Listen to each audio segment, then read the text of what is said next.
May kasalanan si Moises na malinaw na binanggit sa Bible.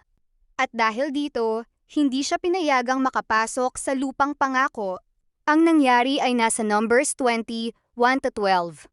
Nagreklamo ang mga Israelita dahil walang tubig. Sinabi ng Diyos kay Moises na magsalita sa bato upang lumabas ang tubig.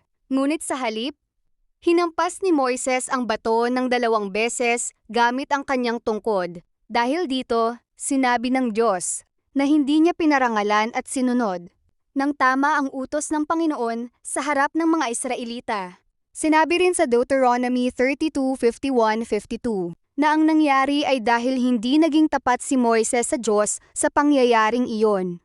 Mahalaga, hindi ibig sabihin na itinakwil ng Diyos si Moises. Pinatawad at ginamit pa rin siya ng Diyos. Pero may konsekwensya sa kanyang pagsuway. Hindi niya nakita ang Israel na makapasok sa lupang pangako.